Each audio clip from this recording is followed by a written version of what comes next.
to College Sportscast. I'm Brad, and we are presented by the Fanboys.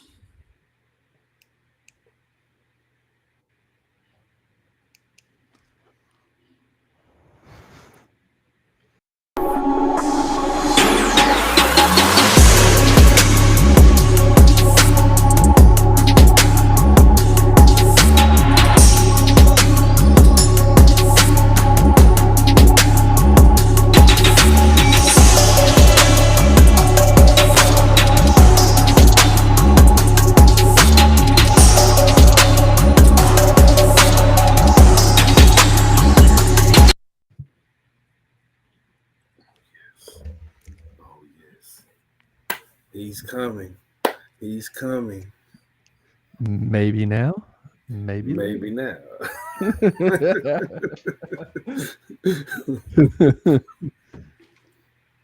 Could be today. Could be tomorrow. Could be right now. I'm going to give him about 5 more seconds. Yeah. He got everything going on in there. And he knows we make fun of him Yeah, for that's about right. 30 seconds, for about a good 30 seconds.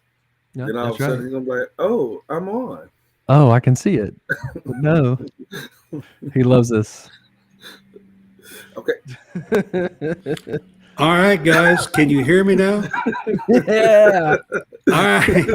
I'm telling you, it lags every time. Oh, All right. I'm Brad. We are College Sportscast, and we have a special show for you tonight, a special guest with us tonight. I probably should have asked him how he pronounces his last name just to make sure, and I might butcher this. If I do, I apologize. But I think it's Chris Demoy. Is that right? Close. It's A for effort right there. Demui. Demui. Demui. Ah. Okay. Demui. I I had been pronounce it either when I would see it. Yeah. So I had been Demui. saying Yeah. Demoy is what I had been saying. Yeah. That's probably the most common pronunciation now. Okay. Well, You like got to I remember said, I apologize. You got to remember he's from Cajun country. It's got to be Demui. Demoy. Okay. Yeah. That's true. All right. So Chris is a former LSU baseball player, and even more than that, he's a two-time champion LSU baseball player, and we're excited to have him on our show tonight. And he does his own podcast, and I'll let him kind of plug his stuff here. Go ahead, Chris. Yeah. Thanks. Thank y'all for having me on here. First, yeah, I just started really halfway through the baseball season last year. I think I was watching LSU Florida, and I listened to a lot of podcasts, and I was like, and I think I've gotten a little bit better. It's tough to put on. There's a lot of stuff that goes into it, but the podcast baseball, obviously, whoever they played recently, we do a pre-episode shows, but the podcast is called 60 Feet 6 Pod. There's a YouTube channel, there's a Twitter account, and other things with the SEC in terms of just tweeting out a bunch of content about LSU baseball.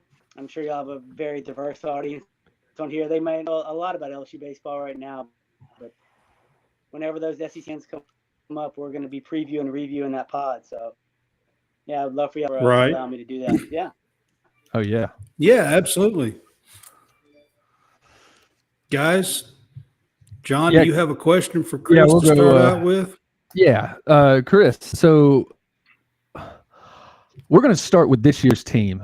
It is a massive collection of talent, whether it is homegrown through recruiting of freshmen, or it is transfers that have come in like Tommy Tanks and Paul Skeens and a few others. Talk about this team, because they're consensus number one right now, and they have looked like the number one team pretty much the entire season so far. Yeah, they as you said, number one right now in all the polls. They had the number one transfer portal class that came in, Johnson. He's in his second year at LSU. They had the number in terms of the kids that actually showed up on campus. As y'all know, I've taken a ton of those kids.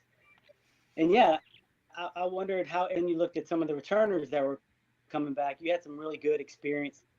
And right now you find out that they're really starting to hit their stride. You know, Jay Johnson is that he's going to feel immediate, as I think a lot of people are, but he's really trying to build that base of the recruiting.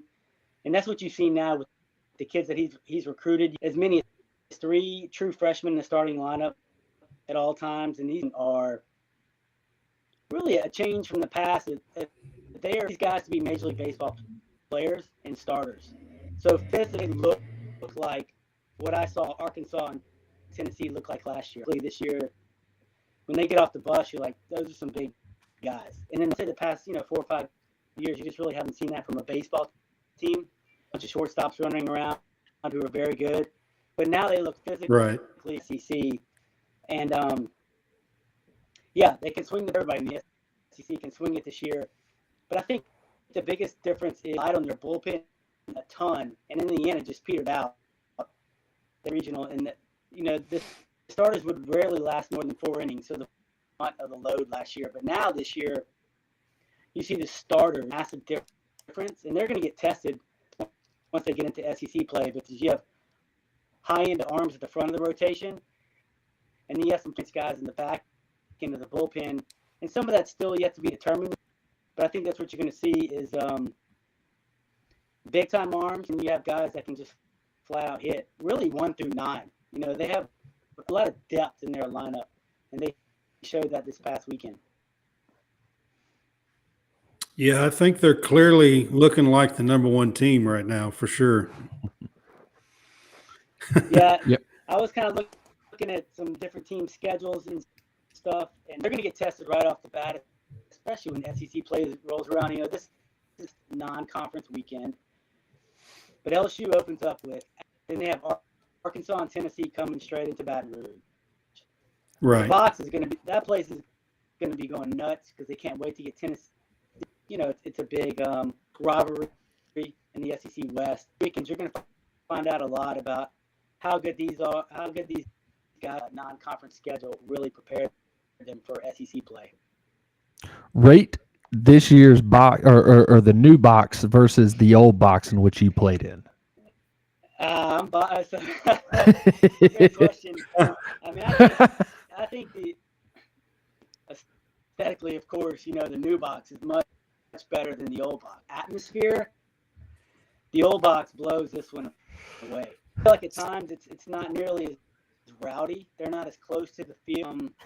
I don't know if they necessarily give it to the visiting players as much as the old box. I'm biased, so we like playing in that place. It's a band box.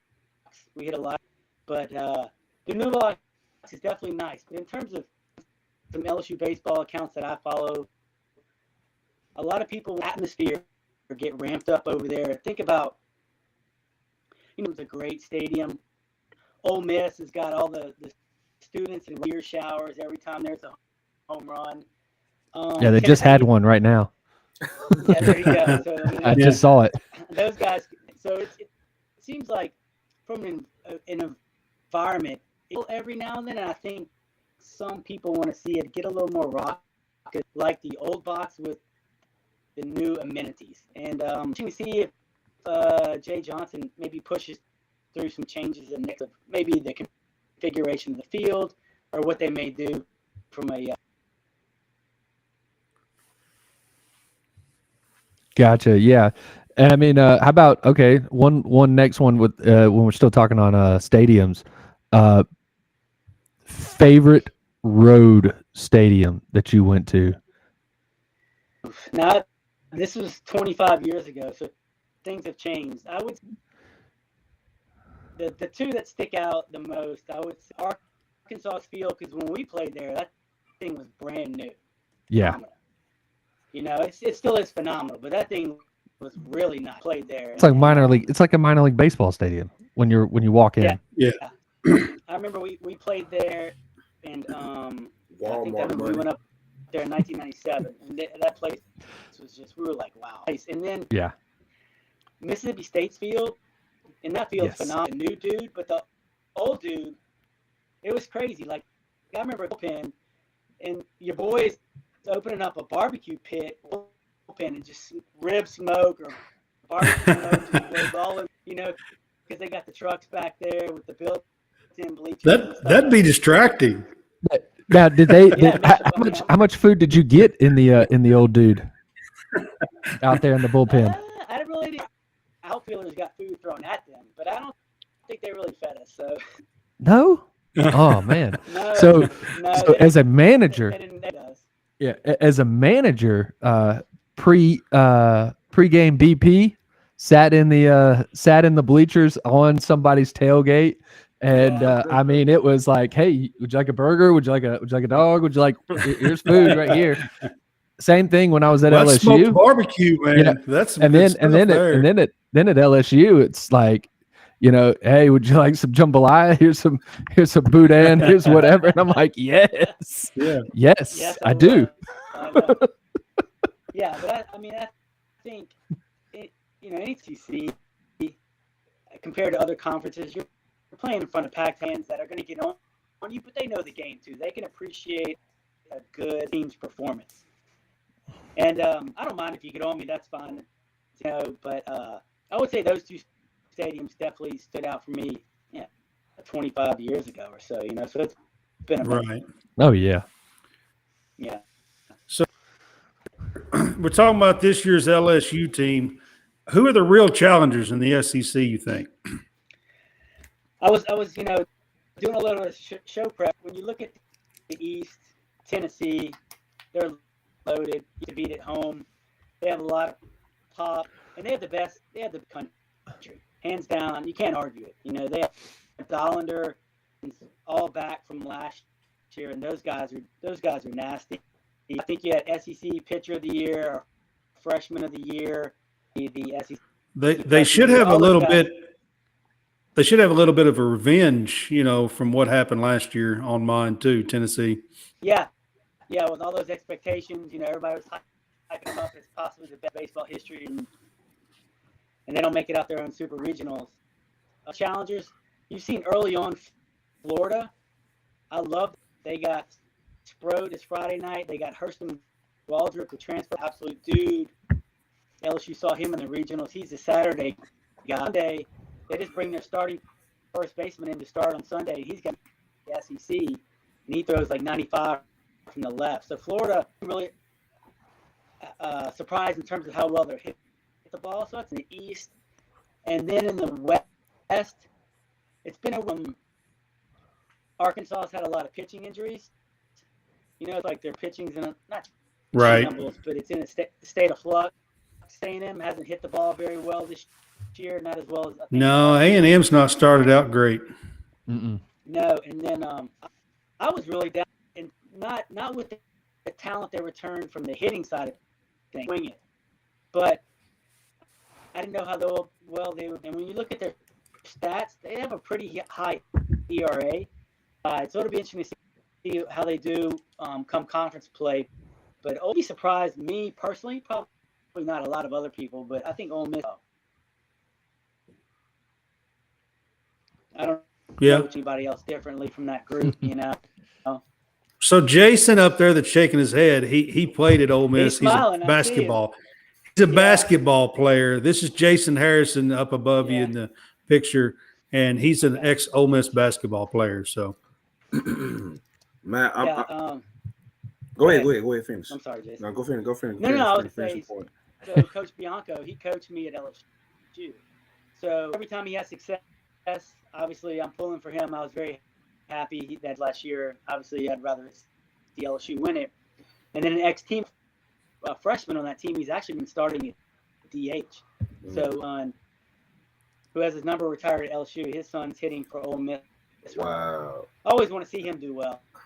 But, a lot of terms of what Bianco's done with that program, Man, the irony of the thing is, I think we talked a couple shows ago how close he was to getting fired, and all of a sudden, he catches lightning in a bottle. They wanted him out. They wanted him out, and he catches lightning in a bottle. And man, look, he will have a statue one day in that beautiful city of Oxford, right in front of the stadium. I guarantee that. Guarantee that. I'm here that you're a Cajun. Now, I'm going to drop a name. I don't know if you know him or not, but all Cajuns seem to know each other. Kenny DuPont. Kenny DuPont. I don't know. Doesn't ring a bell. Don't worry about it. Don't worry about In it. LSU. Okay. Hey, He's baseball head. a man in South Africa. Yeah. So my question is, the success you guys had in the late 90s with the NIL deals now, where do you think you guys would have been doing that year if it was legal to take care of athletes back then? Man, I really haven't thought a whole lot about it. That's a really good question, Jason. I think, LSU, they went to the College World Series 1997, 98, and they won national championships in 97, 2000. So it was almost like an Alabama type football. So I think when you look at NIL, and really teams they put money into baseball, but it wasn't. They're great in baseball now. They're known for baseball back then. Garbage. Ole Miss, I'm going to be honest, they were not very good. When we played Ole Miss, to sweep them every time we played them. So it was only State. Alabama was very good back then in Florida. Raked kids in with NIL just because we were the premier program, especially in the South, and we led the country in attendance. So we had for the baseball program, your draws and got people to the stadium for a midweek game versus Southeastern or Louisiana Tech. For a Tuesday night, you're still drawing 7,000. And I think back then, if they had NIL, cream of the crop, and maybe could have even been a little bit better on our own. But just because the way baseball was, it's not a focus as there is now across the SEC. Now, like, everybody's good players. So that's a good question. I would like to get. It wasn't very popular though. So. But LSU. All you knew from when I was in school, from 98 to 02, all you knew was LSU baseball. And like you're right, it was just LSU baseball. It was LSU baseball. When baseball came on, because I was a baseball guy, I love baseball, so I would actually watch LSU. Now I wouldn't watch any other team, but I actually would watch LSU back then because that's all you heard about. Because winners want to see winners play, and you guys were winning in. The 10 games that were actually broadcasted on TV because of, now with the SEC network and actually having the digital network where you can watch every game, which is awesome. And right ESPN now, I'm watching Plus. Yeah, I'm watching 4 games right now just because I have the access to it now. Didn't have the access when we were in school. It was whatever came on Fox or Fox Sports South or the ESPN 2 game or whatever, ESPNU late in the season, because you didn't see any baseball until it was conference play. And then you really didn't see anything until it was the conference tournament. And then, postseason was like the only baseball that you really saw on TV. So. No, you're exactly right. Yeah. ESPN Plus is a godsend. Yes. Yes. If I want to watch my son play at George Mason on a 3:00 on a Thursday, like Mason versus, Richmond, and I can watch him. You're exactly right. Getting to watch Campbell versus Tulane right now. That's something you're not going to be able to see, and then get to see LSU play on a Monday night if you want to see that, right? Yeah, versus Butler. There you go. Exactly right. All right, Chris. So in your playing days, who all went on to Major League that you played with off of those 2 championship teams that we might know or got close at least maybe? Yeah. So who hit the walk-off home run in the '96 National Championship game? He was a year with the Pirates after he got drafted. Arnell was a left-handed pitcher. He was our ace in 1990. So he had some big league time with the Yankees and the Reds. We had a reliever in 1998, Randy Kiesler. Mickey's. Let's see, Brian Tallet in '98. He joined us. He had some time with the Brandon Larson, the shortstop. He got up home runs in 1997, and he got with the Reds. So that sounds like at least 6 or 7. yeah, but I'm trying to off the top of my head. Nobody that had like Alex Bregman, obviously, is like the big guy in the big leagues now. Plays for the Astros. We didn't have anybody like that on our teams. That was just a Major League Baseball or anything like that. Right. You know, we had some guys that spent some time in the big leagues. Hey, just making the big leagues is a big deal. Oh, no doubt. No doubt. Yeah, I don't know. Yeah, I mean, just having a drink in the big leagues is a big deal. Cup of coffee, that's it. Yep, cup of coffee. Hey, so you said something about Warren Morris, and of course, you know the legend that is, especially with the with what he did in the '96 World Series, coming back and hitting the walk off and having the whole SEC special about him. Like, talk about that and just being there for that. Yeah, it's nuts. I think I can honestly state I think thought he would get a hit to tie it up. But he would have thought he would hit a home run and we would have walked it off. But I think everybody thought tie it up. You know, I'm sure a lot y'all may or may have injured that year. And so he broke a hamate bone in his hand. You know, probably 60 to 70% of second baseman. And whenever he was in the lineup, we were 19-0. So when he first came back, all he could do was bunt. And teams knew he was going to there and bunt or hook and hope to get a walk. Right. You know, because he had that broken hamate bone. So that thing, you know, everybody was on the top step of the dugout. And when he hit it, everybody thought it was going to be a line drive off the wall.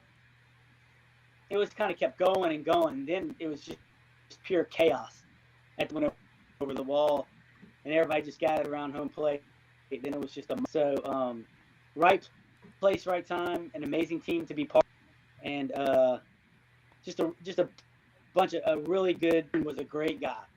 Very humble, low key, and just hard to get back at the end of the year after overcoming that injury. So really on the SEC network too.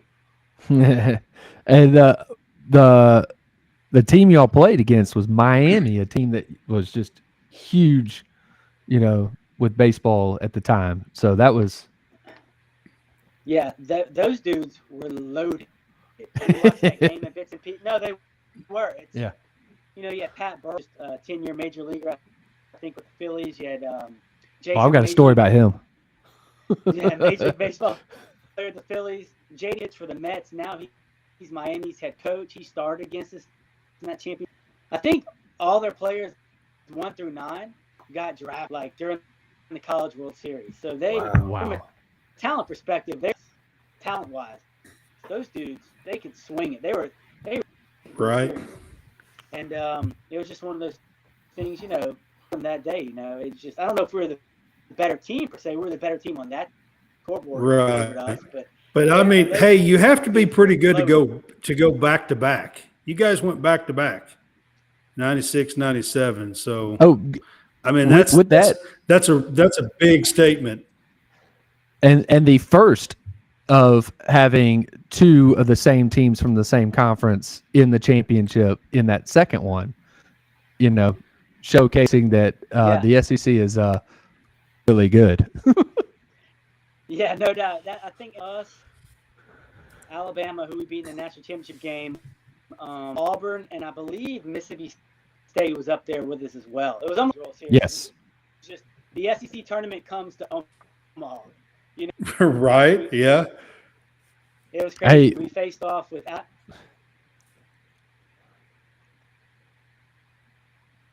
Alabama, who beat us 3 out of the season. And then we ended up getting them when it counted. They had heck out of us. They beat us 28-2. Right. Oh my gosh, really? Yeah, it was a sight to talk about getting handed to you, and it was early. Like you knew it was going to be bad early. Happened in the third. And you're like, So you got it when it counted. That's for sure, though. Yeah, we did. Very, very good team, but we went back and forth with those guys. We did not like. That's an LSU Bama thing, anyway, right? How about it's definitely morphed. how about LSU Auburn getting into Omaha that year was about as crazy as Warren Morris's home run. They I think they were doing the traditional Tallahassee regional. Auburn always gets sent to Tallahassee. Right. And David Ross. There were two guys on. I think Auburn's down two on. David Ross comes up. I think Hudson's on second base. And I think it's either a 2-2 or 3-2 pitch. David fouls it into the catcher's mitt, and it goes in and out. And Florida State is running out like they've won because they thought they won. Yeah. Umpire has to go, no. Catcher dropped it. Everybody has to go back to the dugout. Next pitch, Ross hits a bomb. Walk off. They win that game. They've got to come back the next day and play one more to win the regional. And I think Hudson was pitching that one and shut them down. So they won the regional. And this is right before the super regional. So they get off to Omaha. And then, of course, I think in that one, I think they went 1-2. In Omaha, I think they got beat by Lance Bergman's Rice team. I think. Yeah, we played. Yeah, on our side of the bracket, it was in '97. It was Stanford with Kyle Peterson, so we sent him packing. And yeah, I don't know. All may have been on our side. That's right. I mean, they were good. They had Hudson was transferred from Florida, right? You know, so fabulous big league career and manager, I guess now right. or what. Yeah, that Auburn team was very good too. Yeah, Hudson would pitch like 3-hole too. Yeah. So not only could he pitch, he could swing. Yeah, he could hit too. Yeah. He was dropping bombs in Rosenblatt. Yeah. They were good. I remember. Yeah. So the go ahead. Yeah, so we're going to kind of link these together. You talked about, I mean, we were just talking about Hudson, great two-way player. You've talked about when you were talking about Florida, Jock Caglione being, you know, the two-way player that he is. I mean, being able to pitch and in the same game drop 3 bombs in the same game. You know, when is LSU going to allow Paul Skeens to play outfield and hit? I don't think it's going to happen. I saw scrimmages. I saw him hit. And then when spring scrimmages came around, I never saw him hit. And it just doesn't, from what Jay, I think he was asked that question, it's not going to happen anytime. It seems like they don't need him to hit. Right. And they're airing where he's just too valuable as the Friday night guy, off the wrist or off the knee. Right. Or God forbid he pulls a Tommy Tang, dislocates his shoulder, then Jesus. Yeah, that first. Yeah, then he's out for the year. So I actually posed that question on my Twitter. So what's the difference between Caglione at Florida and then Skeens in terms of, you know, he plays first every day. He's just as much risk as, you know, if Skeens were to hit, but you're a Friday night guy versus he's Sunday guy, I guess. He's pretty important to that lineup, right? But I don't think so. Yeah, I mean, it's just throwing it out there, you know, seeing if you get somebody like that could hit, because he came over from what, Air Force, right? Air Force, yeah, yeah, Air Force too. So he would catch and pitch. Oh, okay, yeah. So yeah, it's nuts. He did both. for sure. Well, Jason, you're not too far from Chris's area. Y'all are pretty much in that same 3 or 4 year time span, 4 or 5 year time span in there. So I wanted to ask you kind of about the SEC experience that you had in baseball, kind of compared to Jason's basketball experience, kind of in that same time span. I loved it. I loved every second of it. Obviously, we travel like these dudes now, right? There's no charter planes. When we go play old mix hours. Yeah, I mean, was it like bus? Was it like bus and stuff back then? Bus and commercial flights. Yeah. So we would fly, and then we would fly to Fayetteville. But Ole Miss, Auburn, all bus. Trying to think if there's anybody else I'm missing. I was thinking the East. West. Anybody in the far East, you would probably like. Did you say South Carolina? Did you bus to them or did you fly? Nah, we flew to everywhere on the east border, South Carolina, Georgia, Kentucky, all the Mississippi schools, the Alabama schools, and then we flew to Arkansas because that's a bus ride. But Yeah. we weren't flying charters. I mean, we were flying commercial. Right. Right. Jason, I'm Right. sure y'all were probably the same way, in those days, So. Man, those days, I can vividly remember flying. Like you said, we flew into Fayetteville. LSU. I can't even remember if we flew. We might have flown because we had those little small planes.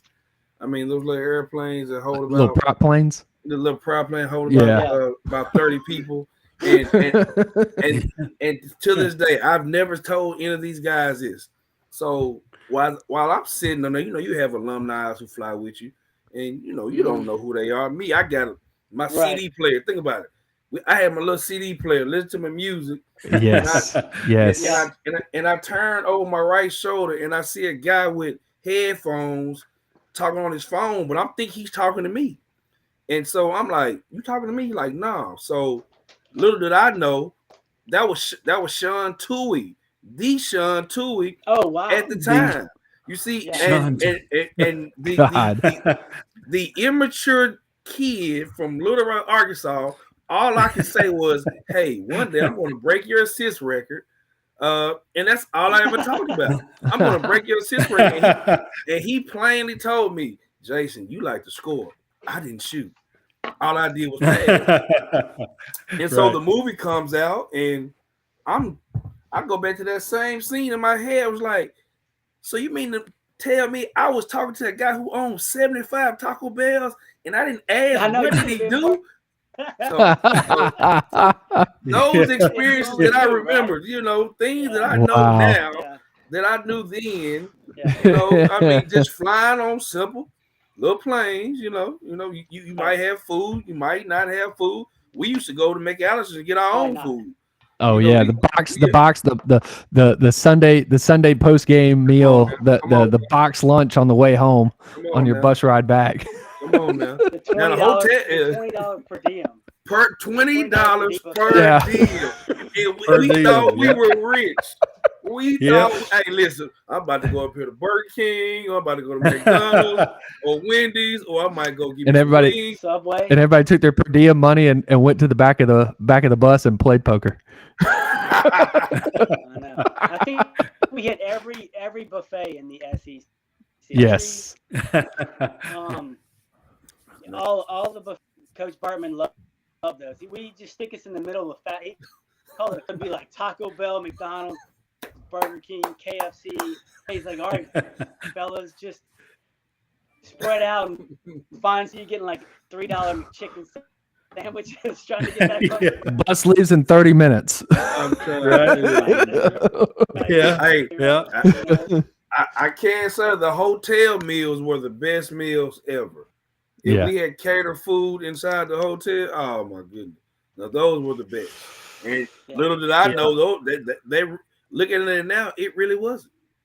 At least you got like a salad or some grilled chicken. But baseball players, they spend half their money on dip. We just go spend right, John? I got $20. I got $10, like a bag of chips on the Yeah. Now those days taught you how Some to stretch sunflower a dollar. seeds and dinner. Yes. There you go. That's it. You was making Yeah. that $20 stretch until the next game. That's one Oh, yeah. thing that showed you how to stretch a dollar. You had to Nope. stretch and then don't tell me you had a car. You had to put $5 of gas in your car. If you had a car vehicle, you was putting $5 in. Trust me. Yeah. Oh yeah. Yeah. Yeah. Yeah, and I'm actually just a few years behind you, Jason, with being a manager down at Auburn from 04 to 07. So that was my era. So as a manager, I was on the deadhead bus. I didn't fly with the team. The team flew.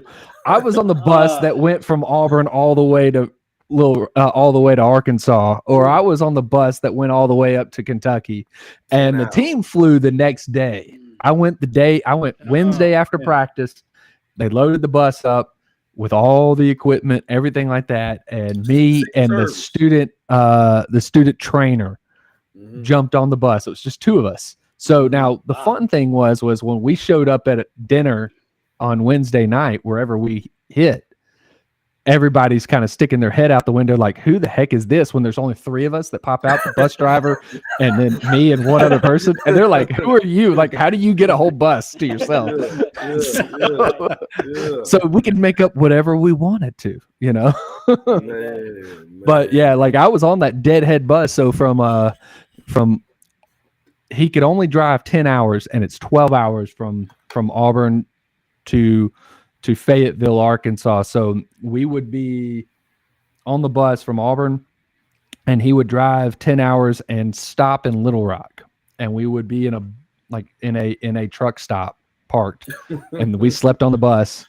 And then the next morning we'd get up, we'd drive the 2 hours over, go to the hotel, get our rooms, kind of check in, kind of relax a little bit, but then jump right back on the bus, go to the airport, pick the team up, and then immediately go to the field to do, the Thursday walkthroughs. So, that was my experiences, especially on those longer trips. Then we got the bright idea that one year we were going to take sleeper buses to Kentucky. And so we had two sleeper buses, and they could sleep 12 on each one, or maybe we had three. Either way, they could sleep 12 on each bus. And so that was fun. And it was one of my roommates at LSU, one of my best friends. He was our guy. Hats off to y'all. He was doing, you play a Friday night game for baseball, and you bring probably 2 uniforms, and he's up there doing laundry till 2:00 in the morning, asking Ole Miss, hey, can I, their hoodies instead of the Best Western or whatever. He's doing laundry till 2 in the morning instead of everything, and then man, those guys, y'all were unsung heroes for sure. No doubt. Yeah, I mean, the with doing the laundry until 2 a.m., we kind of had a system that we had gotten down to where we only did a little bit, like for us, we only did a little bit the night of the game, and the rest of it was done in the morning before the pregame, so that by the time, because most of the time it was, unless you had a team that was getting superstitious about the uniform that they were wearing and they had to have that one back the next game. Right. Because, I mean, for the most part, everybody rotated, and you had 2 pairs of pants. So your Friday pants were your Sunday pants, but your Saturday pants were something else. And then you had, at least 2, if not 3 different tops. So whatever you wore Friday, you might wear again on Sunday. Baseball players but can be you didn't always. superstitious. Though. Oh yeah, that's what I'm saying. So there could be times if they're on a winning streak, if a team was on a winning streak and they needed to wear the gray unis and they only have one gray uni, then we had to make sure all of it was done that night so that they had it the next morning. But if it was, if you had the rotation going, then you could do a lot of the laundry during the game, and just as long as you got it back to them before the stadium. And so we could do that. We kind of had figured out a little rotation on how to do it. Now, Vanderbilt, their managers came in. When they came into us, they walked in, they were like, hey, where are the best bars? We're taking y'all out to the bars after we play. So there you go. Vanderbilt that year, and this was my final year, my senior year, had David Price on it, had just a ton of different guys on that team. Yeah. And this was Price's final year at Vanderbilt. And so when we went after the Friday night game, Price was out with us. So Thursday we went after their practice. Friday, Price is with us along with the closer that they had that year. And then Saturday, Price is with us, but the closer's not because he had a chance to pitch, the Sunday game. So it was Price and the Saturday starter that were with us. And then of course Sunday they were gone, so they didn't stick there. But then they called me up the following year, and I'd already graduated, and said, "Hey man, you need to come up for the Auburn series." So I ended up staying at their place and going and hanging out with all of them. And I think at this point, Sonny Gray was a freshman. Okay, yeah. And so he was very good, yeah. Yeah, so it was right in that time period. It was the 07 season for when they came to Auburn. It was 08 when the return trip, and that I went and crashed up in Nashville and hung out and went everywhere. Yeah, that's cool. So, did y'all ever get one of these announcements on the bus? This happened like the day that we got eliminated from postseason. All right. If you're driving home, if you're riding back home with your parents, come see me. Bus leaves at 11 a.m. Don't go to jail.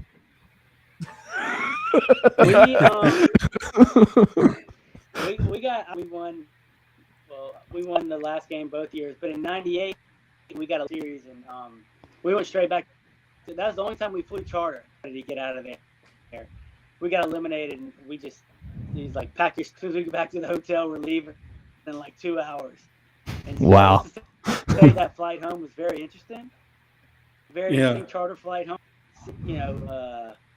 Being a senior and just guys who hadn't experienced that in a while, and then but never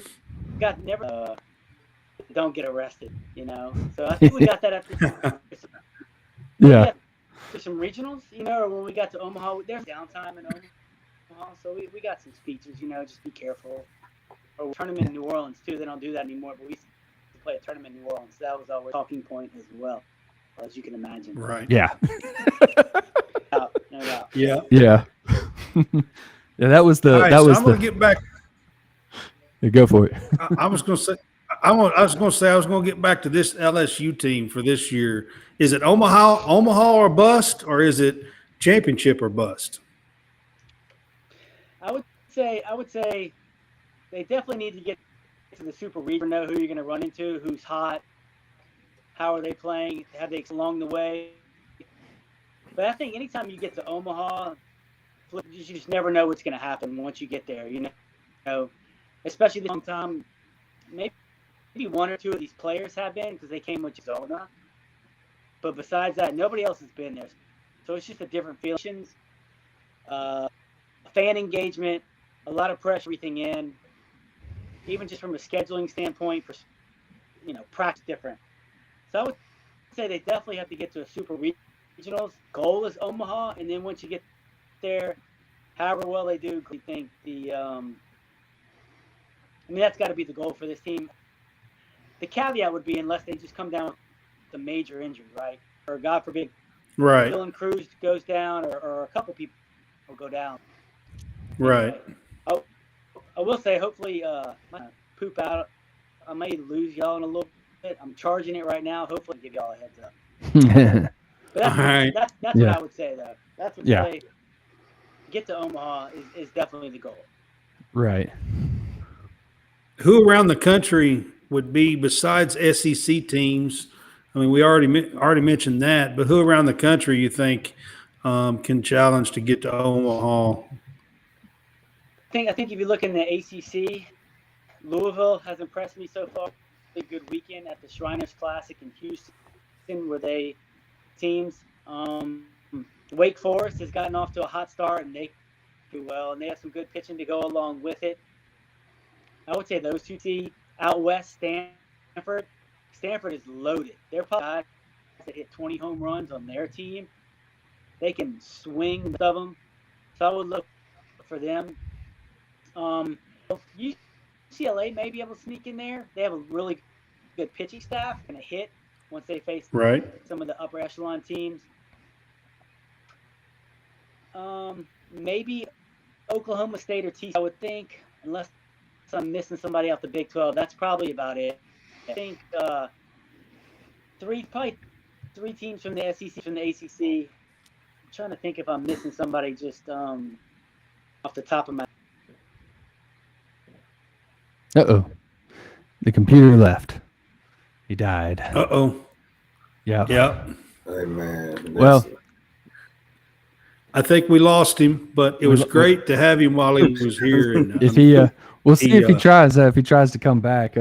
Yeah. But, you know. Yeah, he said his computer was about to die. So. Right. So, yeah, that was pretty awesome, pretty interesting stuff that he had to say, you know, especially about this year's team. And then, of course, his time, you know, with LSU when he played, you know, 20, 25 years ago, as he said.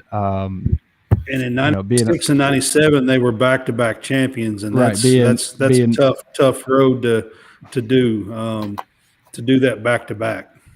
Jason, you play different sport, but I mean, to be back-to-back champions in anything's pretty daunting test. Hey man, not only is it daunting, but it's almost impossible.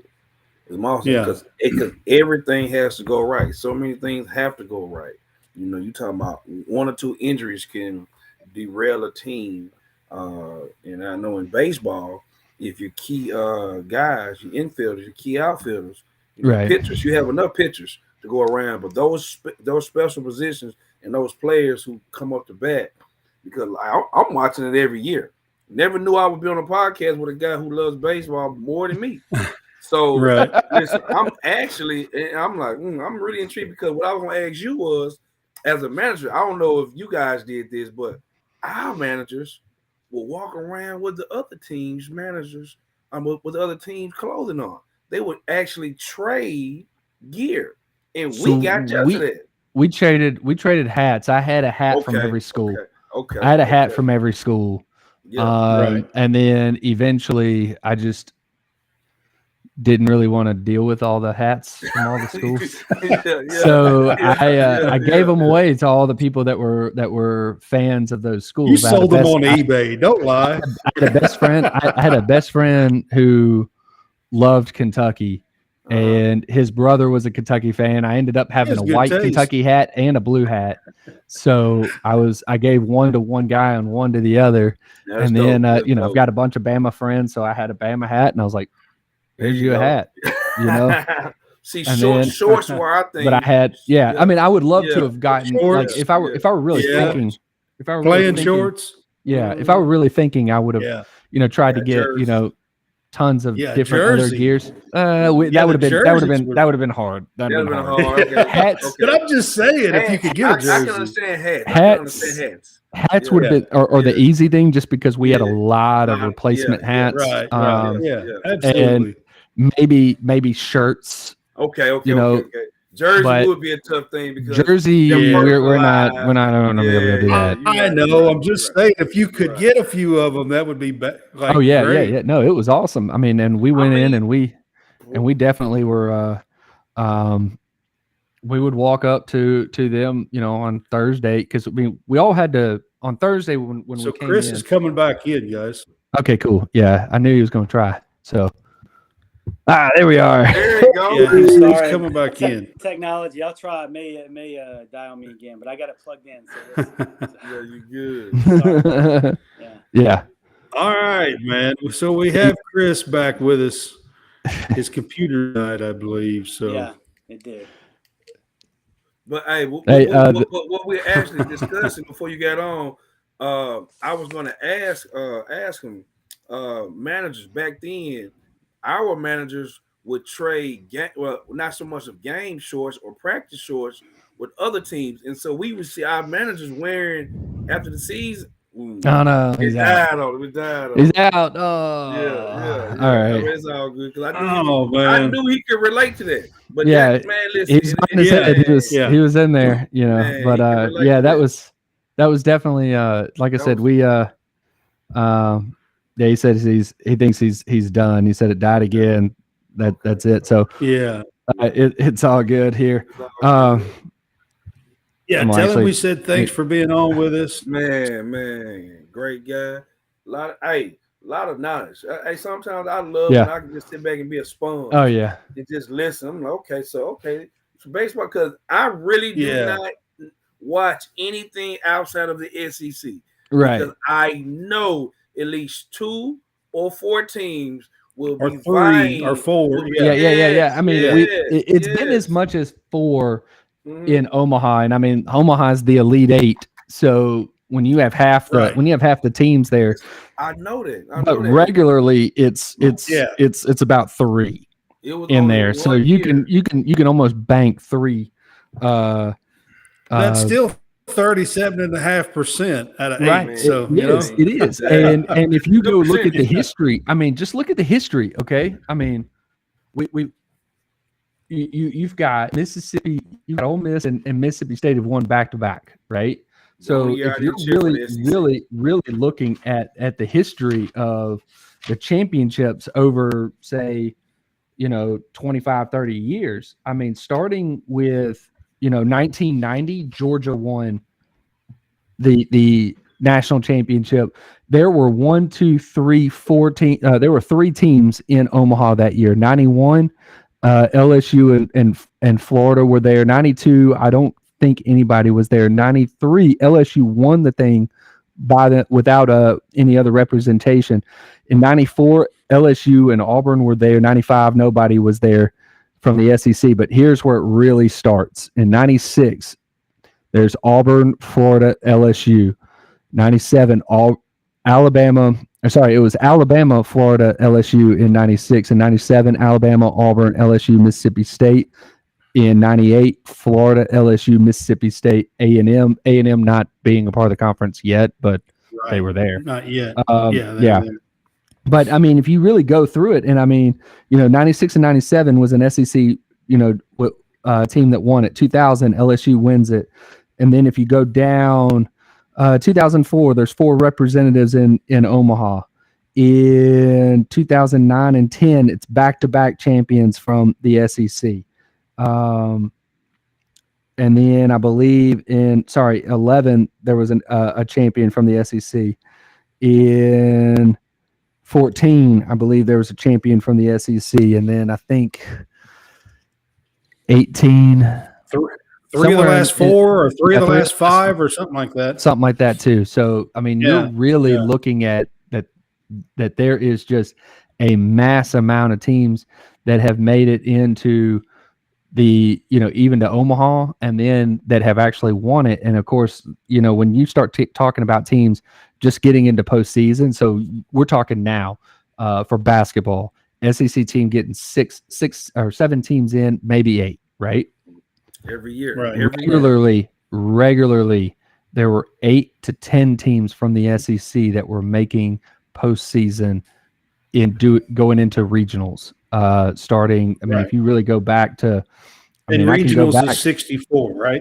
Regionals is the round of 64, right? 64, so when they started super regionals in, I think 99, 98 or 99, that's a Sweet 16. 32. Oh, no, it's 16? Sweet 16. Yeah, because the regionals have 16 regions of 4 teams each, right? Yeah. But it's only one that makes it. So then there's the 16, Then so you the have Sweet 16. 16 in the And then Omaha. and then College World Omaha. Series. Right. So, Yeah. I mean, pretty much through the course of the 2000s, where super regionals have been in play, the SEC regularly gets no less than seven teams to make regionals. There's only one year in which 7 did, and that was 07. Every other year, you were looking at 8, 9, 10, or 11 teams, and that's when the SEC had 12 teams, not 14, Right. 12. Right. And Yeah, then absolutely. just think about this. So the SEC's got 14 teams. You're going to get probably 11 teams in or something like that. You might get 10 teams in. When the SEC goes to 16, both of those teams are definitely 12, baseball 13 teams. baseball Yeah, I teams know. because Texas and Oklahoma. And I Right. mean, so Coach, if you're watching, there it is, Oklahoma. So, but both of them are good teams. So now you're they looking at absolutely are. possibly 10 teams, 12 teams getting into the SEC. I mean, when I was at Auburn, we only went to postseason 1 year, and this was the SEC tournament. 12 teams. There were 8 teams that actually made the tournament. Not all 12 get into the SEC baseball tournament. Only the top 8. We missed the tournament in 05. The SEC tournament in 05. We were the 9th best SEC team, but we made regionals. There were 9 teams out of 12 in 2005. And Auburn was one of them. And that's when Auburn sucked. Auburn was bad. So, so I mean, but we had, in our years, we had Josh Donaldson and a few other guys, and there was a few guys that had a cup of coffee up in the major leagues, and we may get one of them to show up on this here podcast at some point in time. All right, that'd be cool. Speaking of showing up on our podcast, we want to thank Chris Demouy. Is that how you said his last name? Demouy, right? Yeah. Isn't that what he said? You got to act like it's Cajun. Demouy. Yeah. Yeah. We want to thank him for coming on our podcast and being here with us and sharing some of his playing days and his thoughts on LSU baseball. He does a podcast and he follows LSU baseball really closely, and he has a lot of knowledge. So, they're the number 1 team in the country right now. Probably going to be number one in the country for most of this season, and are expected to make Omaha and challenge for that World Series title this year. So, we appreciate him being on with us. And credit goes to John for getting Chris on with us today. And No doubt, John. Man, hey, Brad, watch this. Every time we talk with someone and we be like, hey, man, I don't understand. You only got about 15, 20 minutes. They end up want to go the whole show.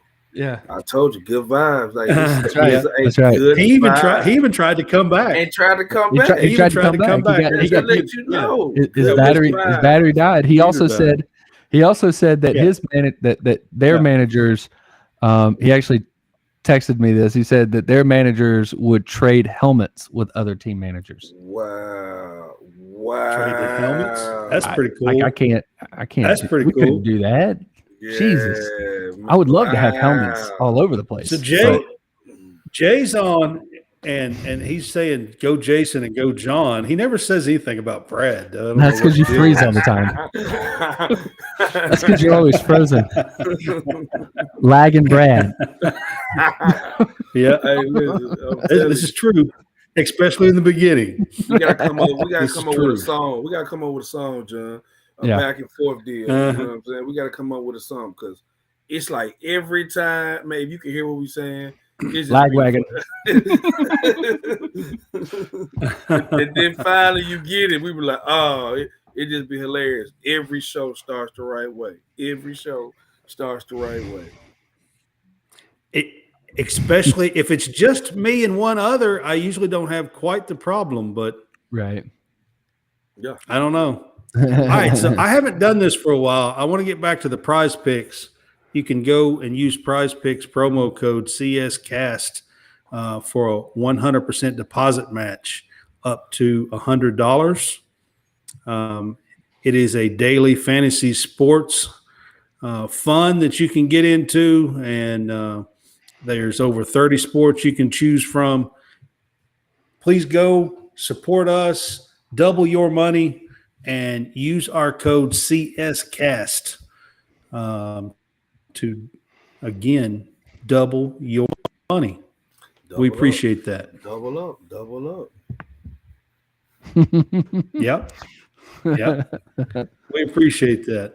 All right. So I wanted to get to that real quick. And then it is March Madness time. Things are going on. And I want to mention to you, we were talking about before, Jason, Oral Roberts is smoking. Man, I was just about to text one of my best friends because he has a man. mentor. What's up? Oral Roberts is smoking right now. It's halftime and they're up like 31. I promise. I was talking to you and switched over after Northern Kentucky won, and I promise the game had just started. And I then know. I got to talking. Then I looked up. I was like, they up 30? And they were up like 15. Yeah. I was like, I was like, what the crap? Like, what am I? They got some boys that can shoot. Well, I know we're doing a baseball show. Yeah. I was just me and Jason was talking before, and we were talking about Oral Roberts fixing to come on, and we were finishing watching the Northern Kentucky game where Northern Kentucky won the tournament and their conference tournament, and then Oral Roberts was coming on, and I did the same thing Jason did. We were sitting here, we were ended with Chris and talking and everything, and then I looked, and Oral Roberts was up it was like 8 minutes into the game, and they were up like 15 or something, and had already scored like 30 points. Hey, John, I'm going to say this, but I didn't tell Brad this.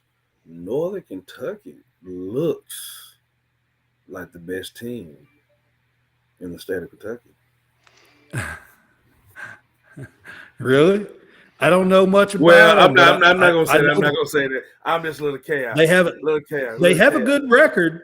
And they won their conference tournament earlier tonight. So well, I'll say this: the Kentucky team that they wanted to throw John Calipari to the wolves and throw to Texas, before they started.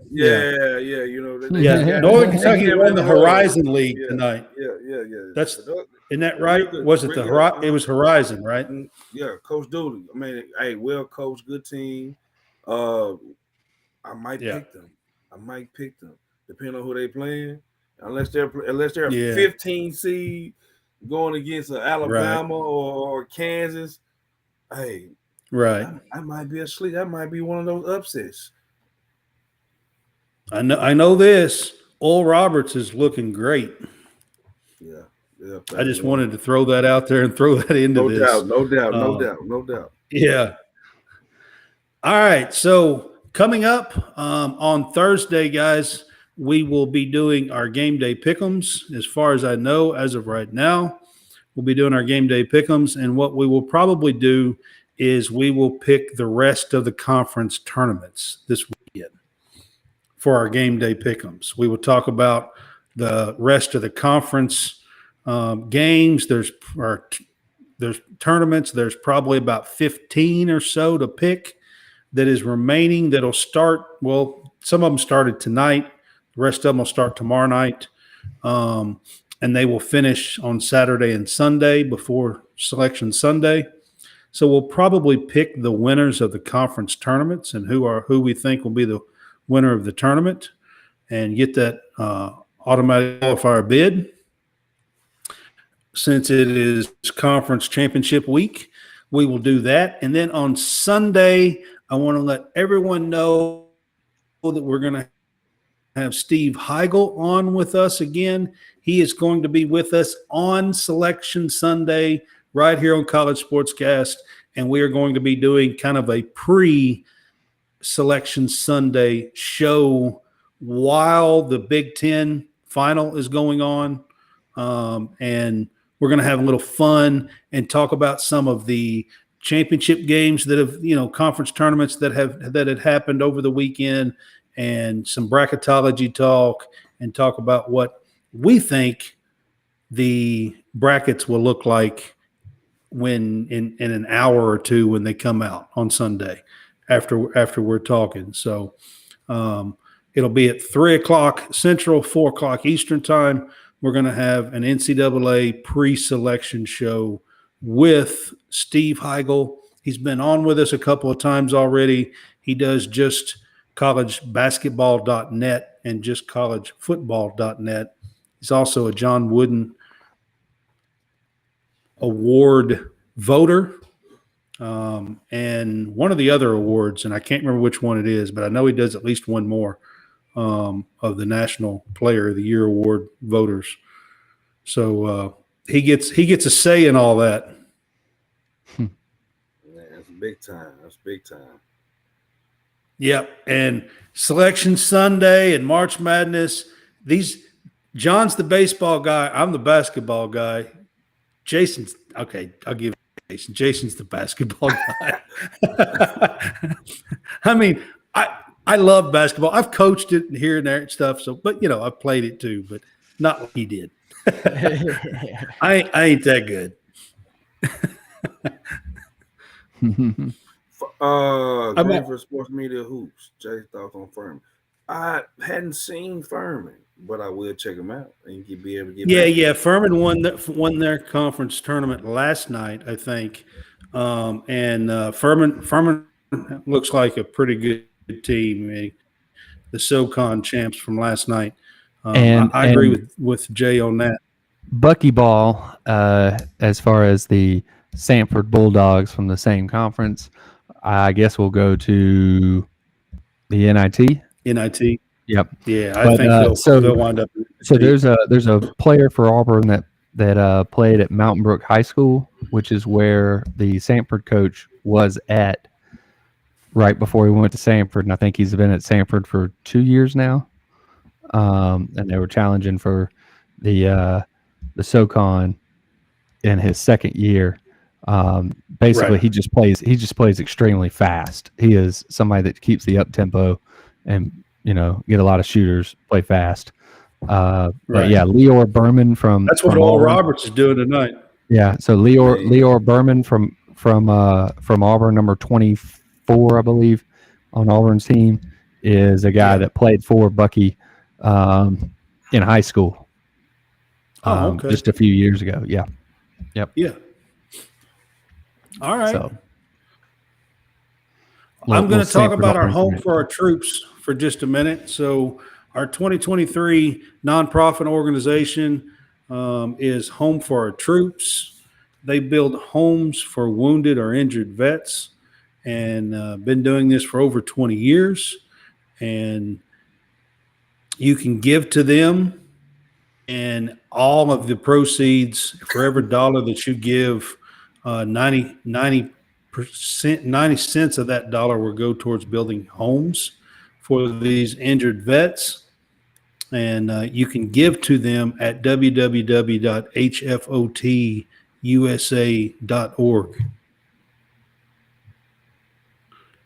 Got to throw that in there, guys. No doubt.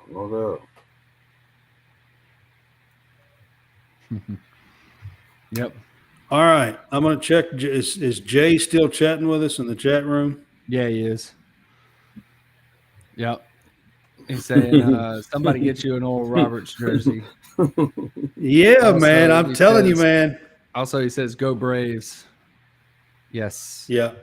Yes. Yeah. Yeah. He knows John's a Brave fan, so I'm a Dodger fan, Jay. Take that. You just gotta stay blue, don't you? Exactly. That blue and white. You're exactly right.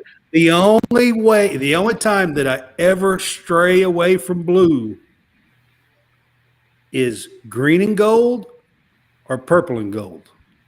Green and gold. And that's Saints. the Green Lakers. and gold. No. Oh, green and gold. It's the Packers. Packers And And then purple and the gold. Lakers. Lakers. Okay. Packers and the Lakers. That's the only time that I stray away from blue. Just about everything else that I like in sports or anything is blue.